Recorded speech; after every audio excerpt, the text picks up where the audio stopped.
Hello, and welcome to the TV&T podcast. I'm Adriana. And I'm Selena.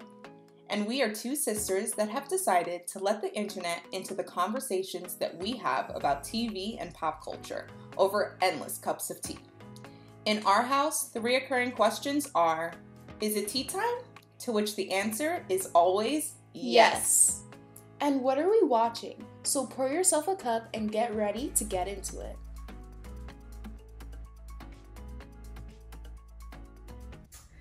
Hello, everybody. Hello, you guys. We are back. We are back with another episode of the TV&T podcast. And a very special episode. This one's a little different. Yes, we're coming different today. We're coming very different today. The time calls for it. Mm-hmm. And as everyone knows, the week that we have been having is just, it's one that we really haven't seen in America in a very long time, if ever in our lifetime. Yeah. There are protests that are now going on in all 50 states. In all 50 states. The first time that's ever happened. And 18 countries around the world. Mm-hmm. And they have now been protesting for, I think, 9 days. Mm-hmm. About, racial inequality, police brutality, and the murder of yet more Black people at the hands of police. Mm-hmm. George Floyd, Ahmaud Arbery, and Breonna Taylor recently lost their life to police brutality in one way or another. Mm-hmm. And systemic racism that has been allowed to continue through America for far too long. And people are really tired of it.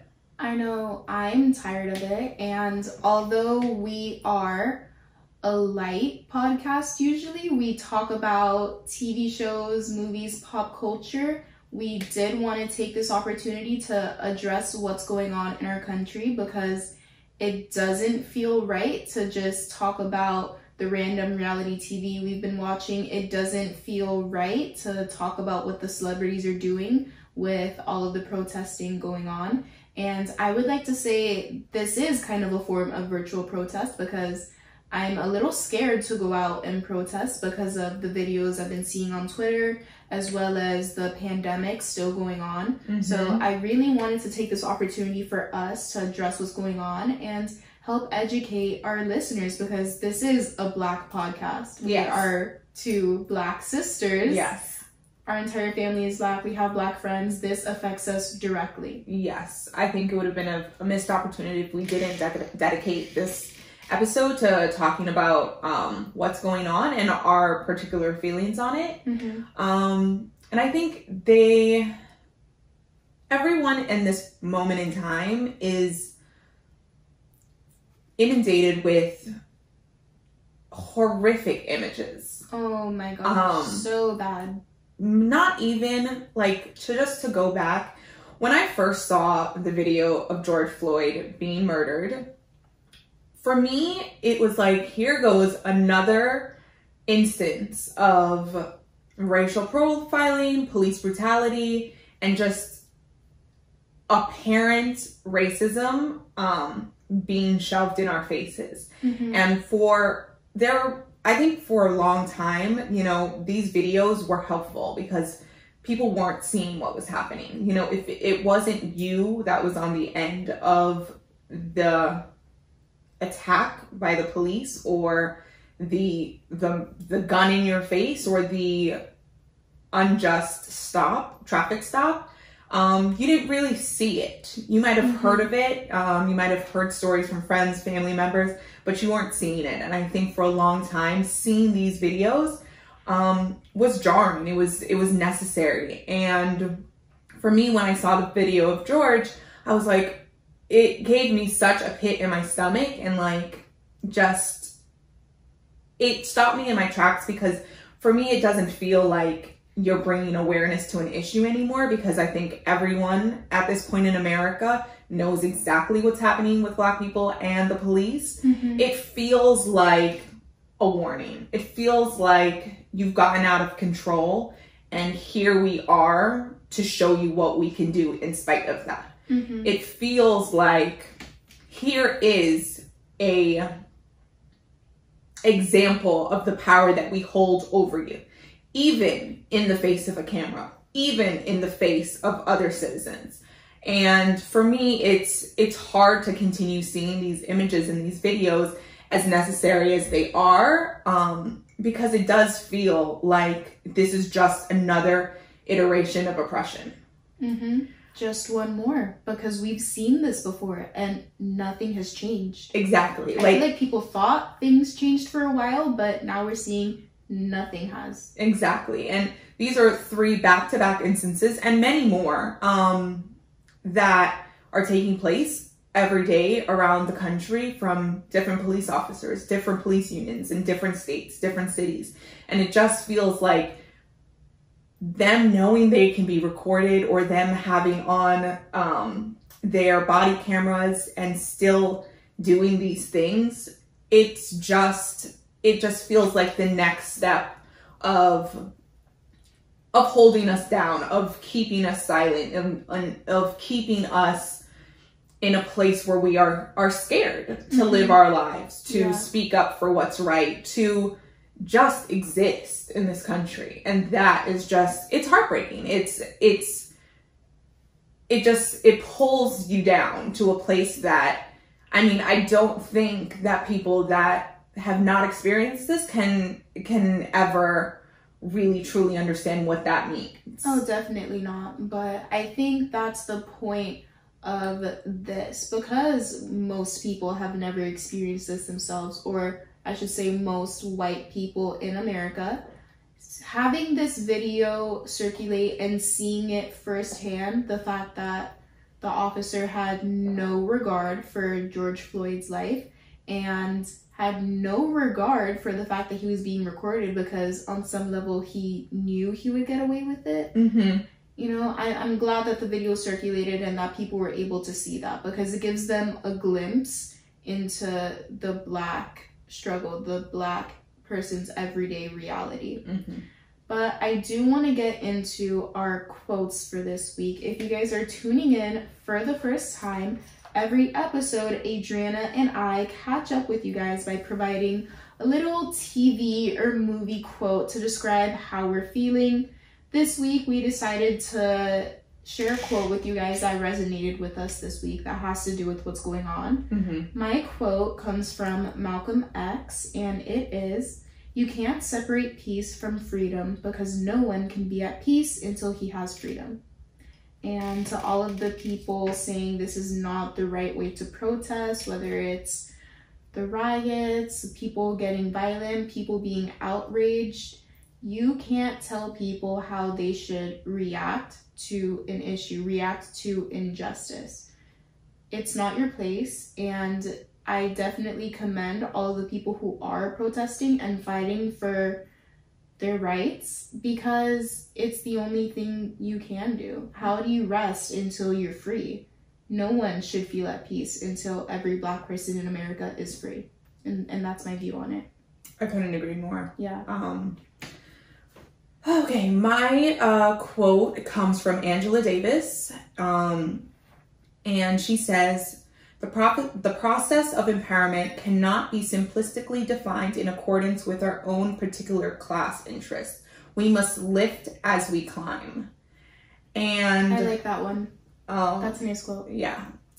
For me, this just means that those of us who are Black and who are not living in the circumstances of, you know, food desert, of ineffective schooling, of direct police brutality, of inequality, of under-education, you know, the Black people in America that have been able to make it a step further, have been able to build themselves to a place that, you know, they're not directly affected as much with these sort of issues. We must reach back and lift our fellow Black people with us. It is just as much, if not more so, our fight from positions of privilege to do more to help those that haven't been able to come to the place that we have. I'm gonna cry. Adriana needed a moment. She's sensy. It's okay. The Pisces in me is taking over. As I was saying, it's really important that Black people that have been able to advance really do the most and more, and to help those within our community, our family members, people in our cities, to join us. It's not enough for one person to make it through the door. We all need to make it through the door. We all need a seat at the table. I'm speaking from a place of extreme privilege. Like, our family is not from this country. We're from Jamaica. Our family is all college educated. Our family is wealthy. Our family has never been without health insurance or food or a roof over our head. We come, like, I went to private school my entire life. There isn't anything that we've ever wanted or needed and couldn't have. And that has been the case for a few generations of our family. And that we could sit here and rest on that and say that this is not our issue, that we're not experiencing police brutality. In the gated community that we live in, the police are not knocking down the doors and pulling over our brothers every day for just driving a nice car. Those are the things that a lot of people have to deal with on a daily basis. Their communities are over policed, and that leads to its own set of just further inequality that most people in our family are not dealing with. Our parents were together for a very long time. We grew up in a 2-parent household, and I think we have to use all of what we've been able to not only acquire for ourselves, but to be able to spread that around, whether that be using our voices, using the connections that we have, using our political power and financial power to aid in this fight in a way that is helpful, because I do think that this issue is not a one-pronged thing. And I think the fight to make the lives of Black people in America better has to come from many different avenues. Oh, so many different angles. And so, I think it's very important for everyone here, not just Black people, but white people as well, Hispanics, Asian Americans, Native Americans. We all need to come together so we can make change on an individual level to help the collective whole. And that's why I'm so glad we're doing this episode, because we have a platform. No matter how small, we do each have a platform on our social medias, us on this podcast. And even if we're educating one person, even if we're helping one person, that's enough. I agree. That's more than enough. And I would urge everyone to continue donating, continue signing petitions, because those grassroots efforts are what start movements, what really gets things done. So I've signed a bunch of petitions. I'm going to continue to. And I think this is super important. And I want to urge other people with bigger platforms, podcasts, people with voices, to use them for good. And I do want to talk a little bit about what's been happening on social media. Yes. Because besides the protesting, a lot of people are using their platforms to speak out, but it's gotten a little foggy as to what you should do, what you shouldn't do. Social media etiquette at this time. Who knows what that is? Who even knows what that is? Because I've seen many people posting like nothing is going on. They're posting their pool day, their beach day. We live in Miami. Their selfies. Their selfies. We do that every day. and they're not taking a moment to address what's going on. And I think that's definitely not okay. You know, if you don't want to post anything at all because it's affecting you deeply, I know I've had anxiety over the past couple of days seeing everything on social media. So if you need to tune out, that's fine. But definitely don't just pretend like nothing is happening. If you are going to post, address what's going on a few blocks down, you know? Yeah, I agree. I think right now on social media, it's a weird time. We keep having these moments, like with Corona, it was like, what do people post? People, I think so much of our culture is a rush to act and a rush to say something, and people don't take the time to think through their feelings, what their reaction to those feelings are, and what they really want to say. They just want to seem like they're saying something. Oh, yeah. And I think so many people on social media have been calling for celebrities to say something, to donate, to speak up, to use their platforms. And then those messages, when they are released, they're empty because they feel forced. They're not coming from a place that's genuine. I would much rather someone say nothing and I know where they stand, and then for them to say something that isn't coming from a genuine place. Oh, absolutely. It's like in a relationship. It's like you don't want to have to beg your boyfriend to tell you that he loves you. You want him to say it and for him to mean it. If you have beat him over the head with 50 million tweets begging him to tell you that he loves you, like, what does that message even mean when it is said? Not much. And I think that's what's happening with a lot of celebrities, a lot of brands. You know, they just want to be seen as saying something. So they're not canceled or receiving backlash, but it is empty. It doesn't mean anything because it's not coming from a place of true acknowledgement, of even any clear understanding because of the lack of diversity within the organizations or in their lives. You know, it just is ringing empty for a lot of people. Yeah. What did you think of Blackout Tuesday? Oof, yikes. I personally didn't post a black square, but I didn't either. On my other podcast's Instagram, we did post one. We didn't post anything, and we have been very silent on our podcast page for the past week. Oh, yeah. And I want to be able to say something and for it to matter. Like, I want these words to have been thought out and to be clear and to have meaning and purpose behind them. I don't think there's a rush to act or a rush to say something for me. I don't feel the personal pressure of speaking to something that I don't clearly understand or haven't processed, but that's just my own kind of way of dealing with things and how I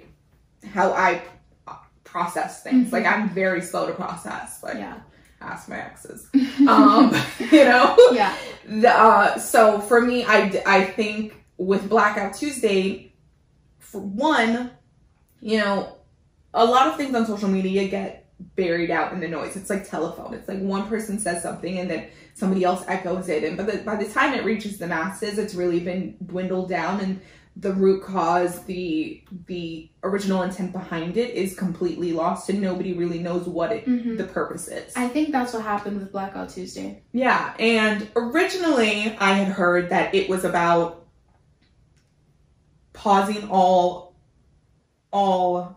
you know, posts that were, you know, self-serving, and pausing your spending.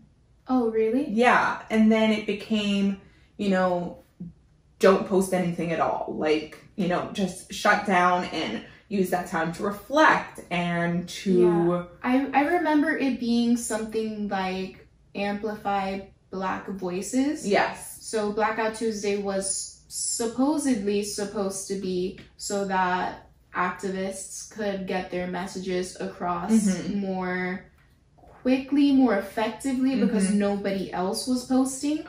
But it ended up being kind of a jumbled mess with all of the black squares on everyone's Instagram. Yeah, because that overpowered the people that should be the ones being amplified. Oh, definitely. And it just turned into a trend. and a trend where if you didn't post a black square, people were questioning where you stand on the issues that are going on. Yeah. But why would you just join in if you don't genuinely mean something, like we just said? And that's why I personally didn't post a black square on my personal Instagram. Instead, on my story, I posted petitions and ways to help, because I think that's a little bit more effective than just saying, hey, like, here I am joining this trend because everybody else is doing it. Yeah. I posted a lot on my personal Instagram's story that day. Just my thoughts on different things, ways to sign up, books to read, just things for people to do.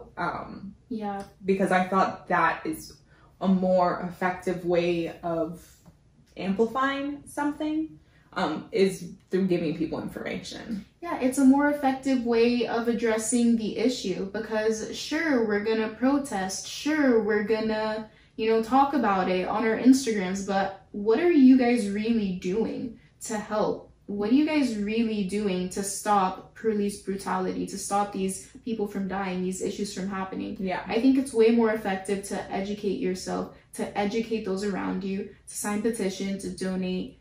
And that is my main thing with social media at this time. It's become a little bit of a jumbled mess, and the messages are getting completely lost. Yeah.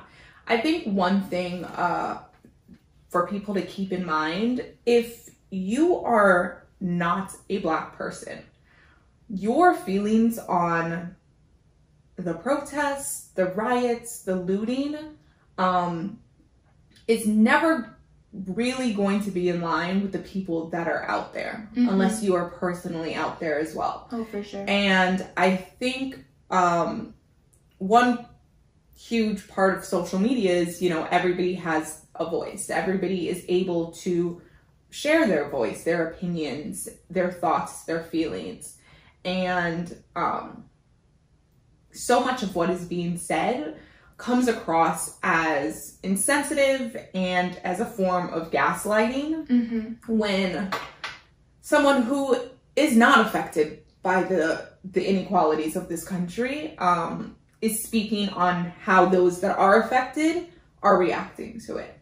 And it really goes back so much to, I think of Trump's speech in 2016, where he said, Black people, what do you have to lose by voting for me?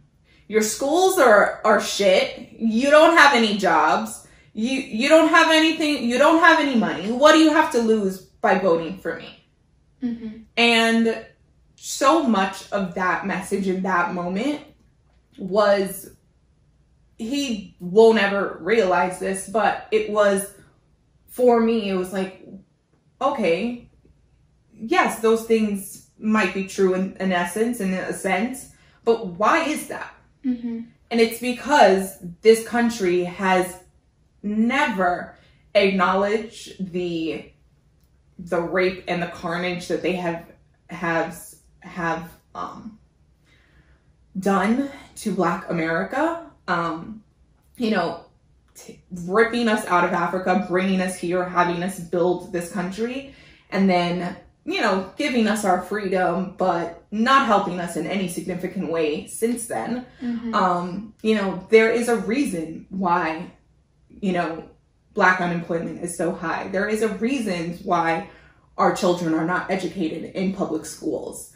There is a reason why more Black people are uninsured in the healthcare system. There is a reason why, more Black women are dying in childbirth. There is a reason why, the food that we eat in the communities that we live in is not healthy. There's a reason why the housing that Black people have to live in the neighborhoods that we have been corralled into, are not adequate for the 21st century. And the sad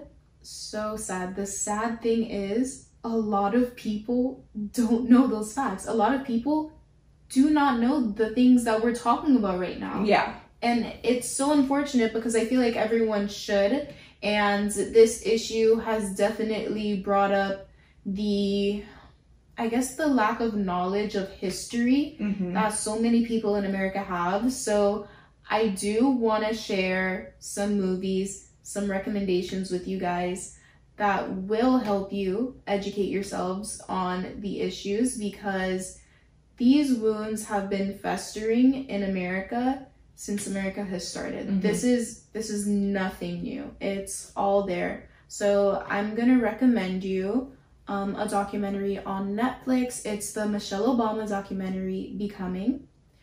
And then I'm also gonna recommend you a movie called When They See Us. That one is about the Central Park Five. I'm just gonna read you guys a short description. In 1989, a jogger was assaulted and raped in New York Central Park, and 5 young people were subsequently charged with the crime. They were called the Central Park Five, and years later, they were found to be not guilty of this crime. And the documentary talks about how do I say this? How they were profiled, how they were wrongfully convicted because they fit the description of what they thought someone who committed this crime would look like. Black, young, poor kids in New York. They were just so wrongfully done. Yeah.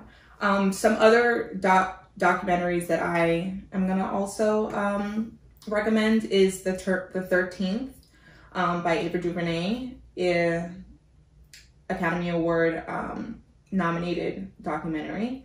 So educational, addresses everything we just talked about. Yes, it goes through the history of being Black in America and the systemic problems with racial inequality and economic inequality, and mass incarceration in this country, which is a form of modern day slavery. Just the next iteration of, really keeping Black people disenfranchised. Another one that's, I think, is really important as well is Explained. It's the episode on the racial wealth gap. That goes into the economics of the disparities between Black and whites in America. Those are both really good places to start. And, if you are a person, Black, white, Spanish, Asian, Native American, and you are in this moment realizing that you don't really know a lot of what's going on. You don't really know the true history of America past what you might have learned in school. You don't really understand the issues that are being spoken about. Google is free. Libraries are free. YouTube is free. And it's so important to educate yourselves. There are people that have dedicated their lives to educating the masses through books, through documentaries, through TV shows, through movies, through journalistic efforts. Those people have done the work of compiling all of the information that history has laid out. And I hope that, Black people, I've seen a lot of friends that are Black have, they're like, I want to teach people what they don't know. And, if you're not an educator, that's not your job. I want to remind people that if you're not an educator and that's not your calling, leave that to the people that have done that. Take that burden off of yourself. There are things for you to do. And there are ways for those of you that don't know these things to educate yourself on. These are not things that I learned in school, but somehow I know them. I've done the research on these topics. I've watched the documentaries, I've read the books, I've read the articles. Not because I needed to, but because in a way I did need to. I think it is necessary learning for you to be a citizen of this world. And it's not easy, it's not comfortable, it is anxiety inducing. be prepared for that. It should be uncomfortable though. It is extremely uncomfortable. But I think for far too long, a lot of people have been comfortable, and it's time to get uncomfortable. And I think that the protesters that are out on the streets right now, they're saying no justice, no peace. That really is so layered, because I think in a lot of ways, most Americans feel particularly safe in their homes. And right now they're like, oh no, like there's civil unrest and there's crime taking place. And I think that uncomfortability with, oh no, what if it's me, needs to happen across the board. So you feel what Black people have been feeling in this country, in their homes, in their cars, on the way to Target. You know, everybody needs that little bit of fear placed inside of them. I think we're at a place where that's, me personally, that's where I think everybody needs to be. Oh, definitely. I completely agree with you. And well, I think for now, that has really summed up where we have been feeling. And, you know, for me, I have been having lots of conversations with my younger sisters and our parents. And I'm a very like goal-oriented person. And for me, if there's no like actionable steps towards a solution, it does feel like you're just treading water. And I think it's going to be really important for individuals to get together now with leadership on a national level, on a local level, and get some clear steps towards what we want to see in the future happen.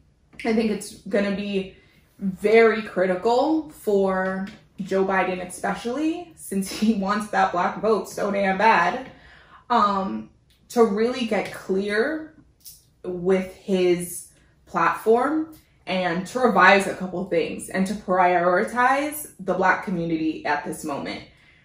If he is able to win, I think he does need to dedicate his first year to making a huge difference for the lives of Black people, whether that be through sweeping legislation that affects every single police force in this country, whether that be economic stimulus to improve the education of kids in disenfranchised areas, whether that is in housing practices, in lending practices in banks, or a step towards ending the huge issue of mass incarceration, and then using those people for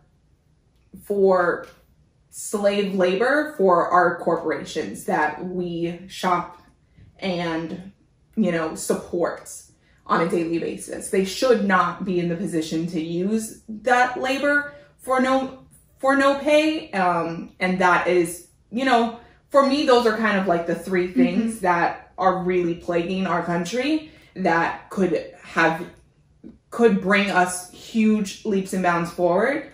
And I think on a national level, it's going to be incredibly important to get some sort of sweeping change done with the incoming Democratic president if he is elected. And I think at that moment, if we're able to accomplish that, then maybe we can hold off on the looting. Maybe the protests can die down. Hold off on the looting. I can't with you. I know this sounds extreme and radical, but for me personally, I just feel like there should be no peace until we really get justice. And so it's going to be upon the leadership that's going to be voted in November to really make some big steps, Yeah, and that's on a national level. You guys can vote in your local elections as well. Those directly affect your community. It's an election year. Every single one of you out there needs to vote. Mm-hmm. If you're not registered to vote, I don't care how far out your primary is, register right now after you finish listening to this. Yes. Because that is the biggest thing you can do to see change. I agree. And really, I want to call on people to, you know, in this time, people are saying they're educating themselves, they're learning more about what, you know, the true nature of this country is, and they want to help enact a change. Well, get together. And what's one issue that you would like to see change for the Black community in your education of, you know, the history and the reality of life in this country? What's one thing that you want to change? What's one action that you would like to see put forward? You know, and I think that everybody needs to speak up. You need to bring that to your incoming mayors. You need to bring that to your police commissioners. You need to bring that to your congresspeople, your senators. You know, it's gonna really be upon us to press them with votes, with our support, and with our divestment from their power, if they're not able to fulfill those things that we are asking for. So I encourage you guys to speak up, get familiar with your local leaders, and see what you can each do to really help out and to get them to prioritize real change that makes a big impact on people's lives. Oh yeah, and I would love to start a dialogue with you guys about what you would like to see changed. Definitely tweet us, the TV&T podcast. Absolutely. Or send us a DM on Instagram. And I would also like to challenge everyone to use their platform to address this issue this week. I would like to challenge other podcasters to take a break from their regularly scheduled programming and content to address the issue this week. Yeah. We have a whole episode dedicated to this issue. I challenge you all to do the same. I agree. And we're going to be sharing some information on our Instagram, and we will be, you know, using the hashtags Speak for Change and Podcast for Change to go forward. Because we want to not only just use this platform for fun messages, but for messages that will live on and make a real impact in this moment and going forward. This is not something that I think we will drop here and now. This is something that we definitely want to be more involved in our local government. I know for me, like, this has been like an awakening. I'm just like, yeah, I should do more with what I've been able with my life at this point. So if you want to go ahead and post on social media, give us your ideas. You know, maybe we can get some sort of coalition going, you know, who knows. We're starting a group. Yeah, to really press our leaders that have been elected by us to make change for people's lives. Yeah, all of those resources are going to be on our Instagram, on our Twitter, and in the podcast description below. Please do what you guys can. I can't urge you enough. For sure. And don't forget to subscribe. Leave us a rating and review, only if it's nice. The real ones know the drill. Until next time, this was the TV&T podcast. Thank you so much for listening. Thank you so much. Be well. Be safe. Bye.